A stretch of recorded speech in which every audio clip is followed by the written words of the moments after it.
1000 euros par mois en dividende. Combien faut-il investir en actions pour toucher une rente passive de 1000 euros par mois? Dans cette vidéo, je vais vous expliquer simplement combien faut-il d'argent investi en bourse pour toucher 1000 euros par mois net en bourse. Et on va considérer à la fois le PEA et le CTO, donc le compte titre ordinaire.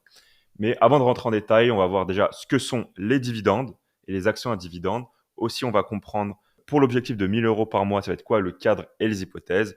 Et enfin, on va considérer la fiscalité française. On est en France, il y a des impôts, faut pas l'oublier. Et avant de commencer cette vidéo, je vais me présenter rapidement. Donc, je m'appelle Nicolas Domnesque. Je suis diplômé de HEC Paris et Paris Dauphine en finance. J'ai pu travailler en banque d'investissement et en 2024, j'ai cofondé Investing. C'est une académie dans laquelle on accompagne les particuliers à investir en bourse. Et mon objectif à travers à la fois cette chaîne YouTube et Investing, c'est vraiment d'aider le maximum de particuliers à bien investir en bourse, à ne pas faire des erreurs que moi-même j'ai commises quand j'étais un peu plus jeune. Donc bref, le but de cette chaîne et d'Investing, c'est vraiment de vous aider au maximum.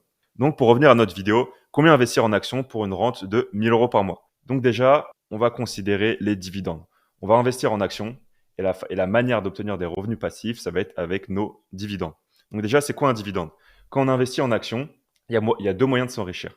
À la fois parce qu'on peut faire une plus-value. On achète par exemple à 100, ça monte à 200. Ben on a fait, si on n'a pas vendu, une plus-value latente de 100 euros. Si on vend, on fait une plus-value réalisée de 100 euros. Ça, c'est la première façon de s'enrichir avec des actions. La deuxième manière, c'est avec des dividendes. Donc les dividendes, l'entreprise, elle génère des profits et elle peut verser une partie de ses profits sous forme de dividendes aux actionnaires. Et les boîtes qui versent les dividendes sont en général des boîtes assez stables et bien établies. Donc, c'est les boîtes à dividendes.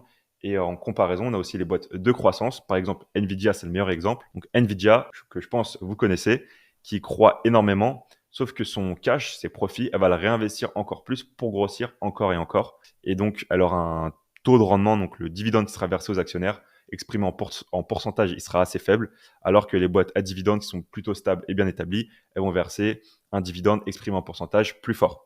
Ensuite, quand les dividendes sont-ils versés? En vrai, ça dépend. En France, c'est de manière plus ou moins annuelle. Aux US, ce sera de manière un peu plus régulière, soit trimestriellement, soit mensuellement. Et pourquoi on va considérer les revenus passifs? Je l'ai un peu dit. Pourquoi on va considérer plutôt les actions à dividendes? Du coup, je l'ai un peu dit, c'est avec les revenus passifs.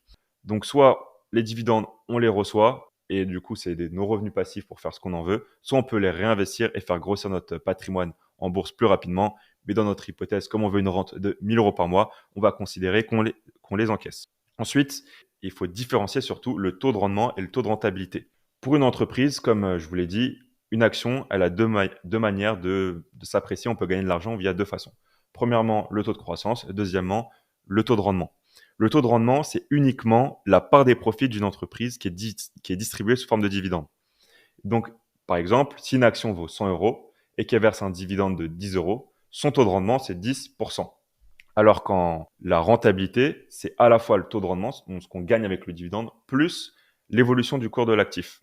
Sauf que ce qu'il ne faut pas oublier pour les dividendes, c'est que, par exemple, si une action vaut 100 qu'elle verse un dividende de 10, après le versement du dividende, le prix de l'action va passer à 90. Parce que l'argent du dividende, on doit le trouver quelque part, on le prend dans le capital, donc mécaniquement, le prix de l'action, il passe de 100 à 90.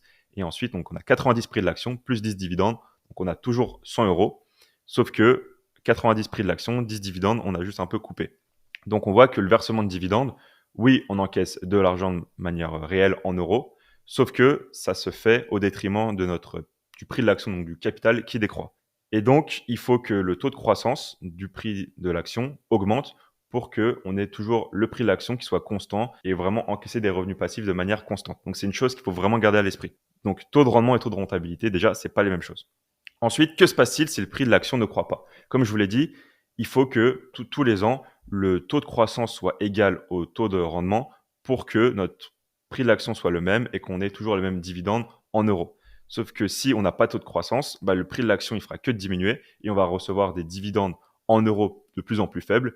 Et ça, même si le taux de rendement exprimé en pourcentage est le même, comme on est sur une base plus faible, à la fin, on va toucher moins d'euros. Donc, il faut que le taux de croissance de l'action, de l'entreprise, il soit égal au taux de rendement. Et là, déjà, on va omettre un peu la fiscalité et les frais. Dans l'hypothèse précédente, j'ai dit qu'il faut que le taux de croissance soit égal au taux de rendement et on ne considère pas la fiscalité. On est en France, on paye des impôts, on le sait très bien. Donc, on va considérer la fiscalité et ça va un peu compliquer la tâche. Donc, on investit, pour faire simple, soit compte titre ordinaire, soit PEA. Pour le compte titre ordinaire, on est imposé à 30% sur les dividendes qu'on perçoit. Donc, ça veut dire que le taux de croissance du prix de l'action, il doit être supérieur au taux de rendement. Parce que, comme je l'ai dit tout à l'heure, si le taux de croissance est égal au taux de rendement et qu'on se fait imposer, et bah, du coup, notre argent, il va faire que de diminuer. On va gagner de moins en moins au fil des ans plutôt. Après, pour le PEA, c'est pareil. On va être imposé, mais moins que le compte titre ordinaire. C'est 17,2 en cas de retrait, mais que uniquement après 5 ans. Donc, dans les deux cas, ça veut dire que, comme il y a de la fiscalité, il faut que le taux de croissance il soit supérieur au taux de rendement parce que sinon, l'argent qu'on va toucher, il sera plus 1 000 euros par mois. Peut-être l'année 1, ça sera que des 1 000 euros. Et ensuite, l'année 2, bah, ça sera un peu moins. Donc, il faut toujours que le taux de croissance soit supérieur au taux de rendement. Ensuite, on va considérer quel va être le taux de rendement annuel cible. Donc, 1 000 euros net par mois, ça fera 12 000 euros net par an. Avec un taux de rendement annuel de 5%, il faut 240 000 euros investis. Sauf que là, je n'ai pas considéré la fiscalité. Donc, pour le compte titre ordinaire, on est imposé à 30%. Pour le PEA, on est imposé à 17,2%. Donc, qu'est-ce qui se passe? Pour le PEA, on va donc garder 82,8% de nos dividendes. Donc, pour toucher 12 000 euros net, on va donc faire 12 000 euros divisé par 0,828 et on va obtenir 14 500. Pour le CTO, on fait pareil, 12 000 divisé par 0,7 et on obtient 17 143. Donc, on voit que par an, pour le PEA, il faut toucher 14 500 euros bruts et pour le compte titre ordinaire, 17 143. Et si on fait ça divisé par 0,05, parce que on va le diviser par le taux de rendement, on voit qu'au final, pour le PEA, il faut un patrimoine de 290 000 euros et pour le compte titre ordinaire, il faut un patrimoine de 340 000 et quelques. Donc maintenant qu'on a obtenu le patrimoine à obtenir si on investit sur PEA et compte titre ordinaire, on va diviser le montant pour obtenir un objectif mensuel. Donc 290 000 euros investis à 5% de rendement, ça va nous permettre de toucher 14 500 euros par an, soit 1 000 euros net par mois après impôt. Sauf que le problème, avec le PEA, on ne peut verser que 150 000 euros dessus. Donc ça veut dire que si on avait 290 000 euros qui étaient prêts à investir, on ne pourra pas tous les mettre sur notre PEA, ça sera maximum 150 000 euros. Donc qu'est-ce qu'on doit faire?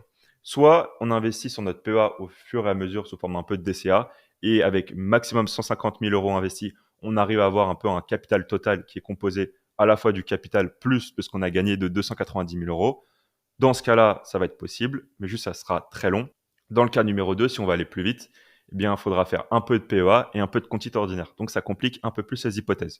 Pour un CTO, comme on l'a vu, c'est 342 860 euros de patrimoine qu'il faut. Et donc, si on veut aller vite, il faudra faire un mix entre PEA et CTO pour optimiser la fiscalité. Dans ce cas-là, il faudra plus ou moins 300 000 euros de patrimoine. Et encore, je suis assez conservateur. Je pense qu'il faudra un peu plus. Sauf que là, OK, il faut 300 000 euros de patrimoine, mais j'ai toujours pas considéré une variable qui sont les frais de transaction. On investit en bourse, il faut rémunérer la plateforme qui nous permet d'échanger des actifs sur les places boursières. Donc, ces plateformes, elles se rémunèrent. Et si on le fait par des ETF, pour que ce soit plus simple pour investir, il y a encore des frais de gestion à payer. Pour faire simple, j'ai considéré que les frais de gestion, que ce soit les frais de transaction ou les frais de gestion au niveau des ETF, ça va être 0,5% par an. Vraiment, c'est une hypothèse simplificatrice. Dans la réalité, il se peut que ce soit un peu différent. Ça peut être un peu moins, un peu plus. Donc bref, j'ai pris ça pour faire simple. Donc ça représenterait 1 700 euros par an, soit 125 euros par mois. Ce qui fait qu'il faudrait 330 000 euros de patrimoine.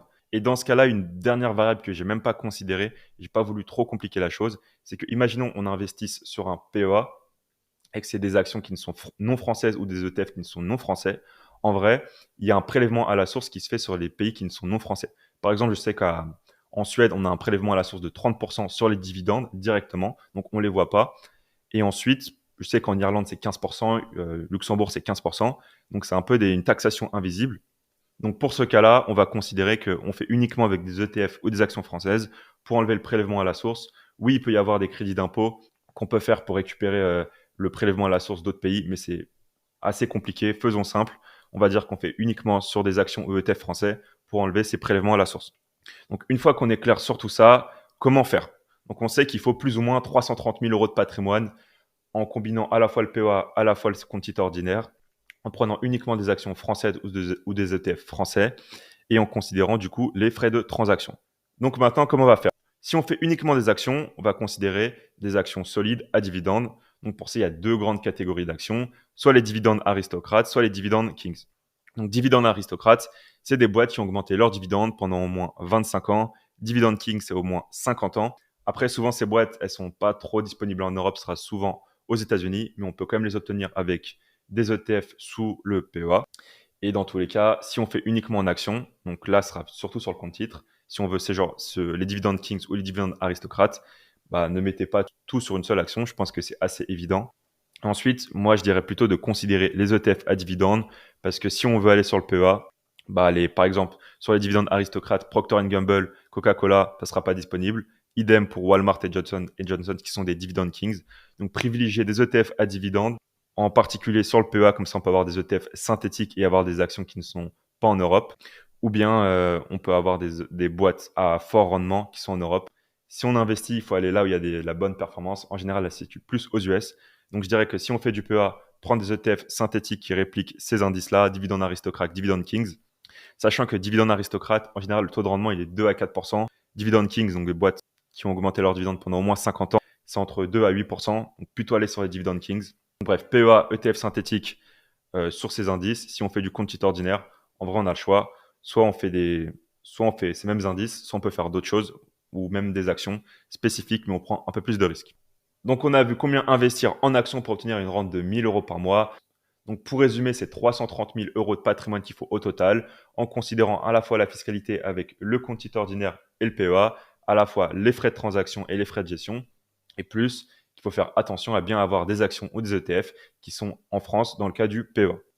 Et maintenant, si vous souhaitez aller plus loin, j'ai réalisé une formation gratuite dans laquelle je vous explique en détail comment faire pour investir en bourse en 2025.